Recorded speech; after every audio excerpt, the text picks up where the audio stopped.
बीडमधील रुग्णालयात लिफ्टचा अपघात झालाय। महत्त्वाचं म्हणजे मनोज जरांगेंसह सरकारी थोडक्यात बचावलेत। लिफ्टचे दरवाजे तोडून अडकलेल्यांना बाहेर काढण्यात यश आलंय। सुदैवाने कोणतीही जीवितहानी किंवा कोणीही जखमी झालेलं नाही।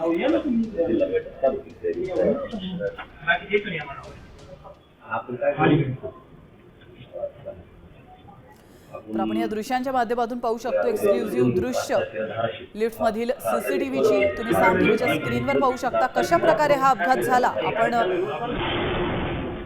पाहू शकतो। अचानक ही लिफ्ट जोरात आदळलेली आहे।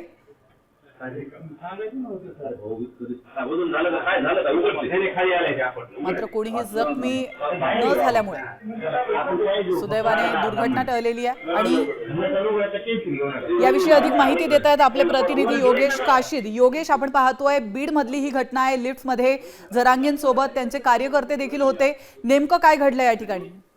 नक्कीच मराठा आंदोलक मनोज जरांगे पाटील आज बीडच्या दौऱ्यावरती होते। बीडमध्ये आले असता बीड शहरातील खाजगी रुग्णालय शिवाजीराव हार्ट केअर रुग्णालयामध्ये रुग्णाला भेटण्यासाठी ज्यावेळेस मनोज जरांगे लिफ्टमध्ये बसले खालच्या मजल्यावरून वरच्या मजल्यावर जात असताना लिफ्टमध्ये तांत्रिक प्रॉब्लेम झाला आणि लिफ्ट वरच्या मजल्यावरून खालच्या मजल्यावर आदळली आणि याच्यामध्ये मनोज जरांगे पाटलांना देखील मुक्का मार लागल्याची माहिती समोर आली। त्याचबरोबर मनोज जरांगे पाटील या अपघातामध्ये लिफ्टचा बालंबाल बचावल्याची देखील माहिती आहे। मात्र या लिफ्टची कॅपॅसिटी 13 लोकांची होती, मात्र आतमध्ये 8-9 लोक बसलेले होते।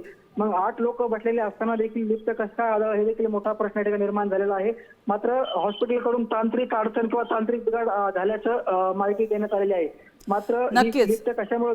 धन्यवाद योगेश, तुम्ही दिलेल्या महत्त्वपूर्ण माहितीबद्दल। आपण या लिफ्ट मध्ये तब्बल 12 जण असल्याची दृश्य ही पाहतोय। मात्र थोडक्यात मोठी दुर्घटना टळली असंच म्हणावं लागेल।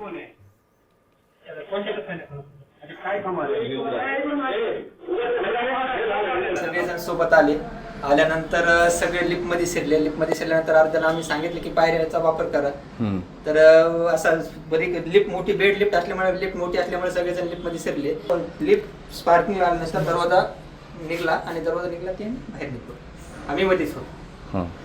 किती लोक साधारणतः तुम्ही पाटलांसोबत होते आतमध्ये? आणि आम्ही तरी 7-10 लोक आतमध्ये होतो। 10 लोक असते।